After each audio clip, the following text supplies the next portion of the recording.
My name is Wolfgang Hall, and I'm here today with Greg Mader, the OSI president, and we want to talk about business process management and tap into the long wisdom that Greg gained over the years, and maybe also talk about some specific cases. Business process management is just this really large area, and it covers so many different things. So can you help us to just get a little bit of a box around this? Sure. I'd like to talk about one specific example, Wolfgang. A company that is a large regional consumer products company. They sell through multiple channels, including local delivery as well as big box and a new and burgeoning thing called e-commerce that they're working on too. It's a market that traditionally was not something where e-commerce was really sexy or interesting, but that's an area that they're going into. Mm-hmm. But they really were trying to do this multi-channel sales, including direct to consumer as well as through distributor channels as well. And they had a real problem that they were trying to figure out, and that was analyzing their sales and trying to increase their net margins after. They saw growth in sales, but they were wondering why their net margins were not improving with the improved sales. Mm-hmm. And that was an interesting problem to have. Normally, you want to have that predictable increase in revenue if you're increasing sales, and they were stuck and they were really trying to figure out why that was. So the visibility into their operation was lacking, and they really wanted to know where to focus, where to optimize. Yeah.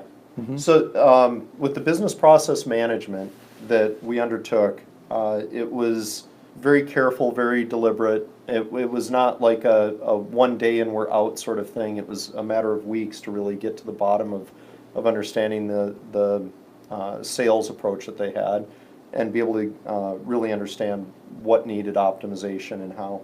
So that analysis, we went in with one assumption that everyone thought that one of those channels, which was a direct sales delivery model, was going to be their most profitable. Mm-hmm. And there was, after doing the numbers and doing the analysis, it turned out that it really was a struggling channel and that other ones were better.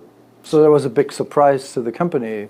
By using the analysis, they found out that actually the business that they thought would be the most profitable ended up being not the most advantageous to them. It was a big surprise, yes. Not a good surprise at the moment, but okay. we managed to help them with that. What we discovered was that some of the, when they were coming up with their routing solution, the routing was for, would make stops and deliveries and check on places that may not actually have a need for the product that day. So what did they route? A fleet delivery? Of trucks. Yeah, okay. A fleet of delivery trucks. Yeah. Mm-hmm. So what we realized after we did it, that a lot of these stops just weren't making money or mm-hmm. perhaps even losing money in some cases. Mm-hmm.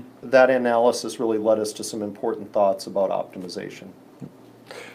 Yeah, so you did the analysis and you did the optimization, but then of course at one point you want to take this into action. Yes. So what did they actually do to move that to the next level? Sure. The team that came with during this optimization phase was pretty good about making good suggestions about how to address these problems. Mm-hmm. So there was an overall redesign of the sales team, including some organizational design.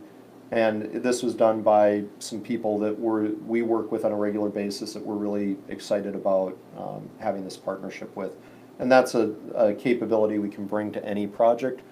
Some specific optimizations we made were the recommendation and use of advanced routing algorithms and, mm-hmm. and doing a approach to build routes that were optimized for profitability. Mm-hmm. So we could, if there were stops that we knew weren't going to be useful or valid or offer value to a customer, it's pretty easy to say let's handle those in a different manner, whether it's by commercial shipping or things like that. Mm-hmm. But we can build routes and a customer relationship that's based on adding the most value wherever we could. So that was one of the big optimizations was let's optimize for profitability and let's optimize for least stops and least cost and really make something special. So you did the optimization, and then you used some key parameters like the profitability for each delivery to optimize the routes. And I assume then you had some measurable key performance indicators that you could use to see, so how good was actually the work that we did, and Sure. what was the outcome of that? Sure. With the suggestions we had, it's safe to say we were able to transform their entire sales force to having a more profitable engagement, and where top line sales improved, bottom line revenues also improved. But we were also able to do it in such a way that I think ultimately the customers were more happy. We were able to, the customers that needed more service and more support, we were able to direct resources to them more appropriately.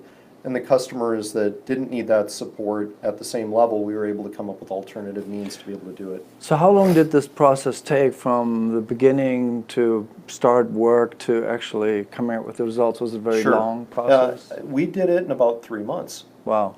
It was a lot of work by top-notch people, both from our team and the folks we associated with, but also at the customer's location. They put their best people on it, and it was really a remarkable effort. It was something we feel really proud that we were able to help them go to that next level. That's an amazing story. I think this is a great example how business process management can be implemented using some of the new software technology, the open source technology, and how if you just get somebody that is an expert in the area, like Greg, can help you, and of course the team.